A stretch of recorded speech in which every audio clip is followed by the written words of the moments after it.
Istituto Comprensivo Agrigento Centro, oggi secondo appuntamento qui al Plesso Pirandello per parlare di educazione stradale con vari partner come l'ASP e la Polizia Stradale in collaborazione con il Lions.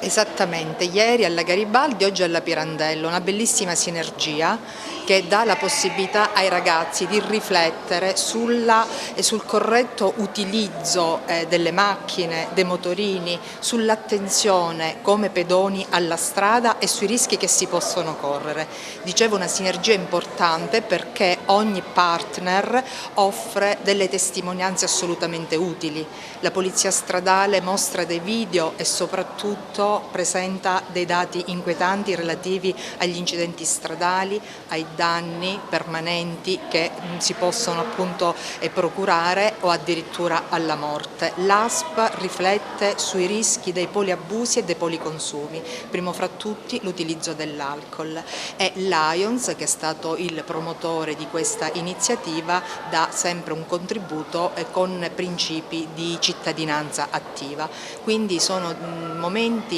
importanti, formativi e informativi per i nostri ragazzi, intitolati appunto "Se conosci il pericolo lo eviti". Il nostro ufficio, l'Ufficio Educazione alla Salute, è coinvolto nell'educazione e prevenzione appunto di comportamenti a rischio da parte dei ragazzi. E in questo caso oggi e ieri nella scuola Istituto Agrigento Centro stiamo affrontando il tema dell'alcol e degli incidenti stradali. Non a caso abbiamo scelto una fascia d'età di ragazzini ancora non patentati, perché la prevenzione parte dall'educazione, cioè dal renderli consapevoli dei rischi e dal renderli veramente responsabili anche loro che non hanno la patente come utenti passivi a volte, in quanto nelle auto dei genitori,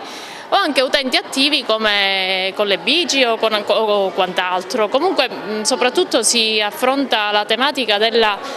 rafforzare quello che è la loro autostima, cioè cercare di non cadere, di non restare vittime di un circuito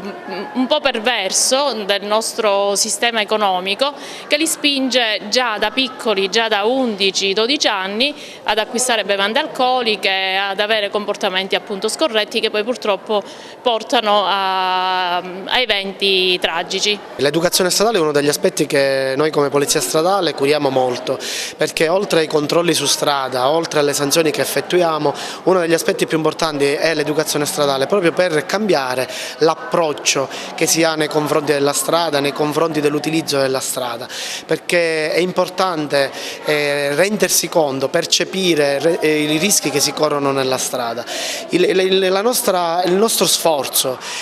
facendo sanzioni, aumentando il controllo del territorio è nulla se proprio non si cambia, è un fatto proprio culturale, se non si cambia questo approccio nei confronti della strada, e purtroppo le cronache attuali di quello che succede in Italia lo testimoniano. È il secondo appuntamento, siamo impegnati in questa campagna di prevenzione nelle scuole grazie alla Polizia Stradale e all'ASP che collaborano in questo progetto di conoscenza dei pericoli che ci sono sulla strada, e naturalmente invogliamo i ragazzi ad evitarli questi pericoli, dall'uso del cellulare nelle macchine al non utilizzo della cintura, al non utilizzo di alcolici mentre si sta guidando. Per cui è un impegno che i Lions stanno portando avanti in alcune scuole agrigentine, per cui siamo impegnati fortemente e speriamo di produrre prevenzione e che ci siano meno incidenti per il futuro.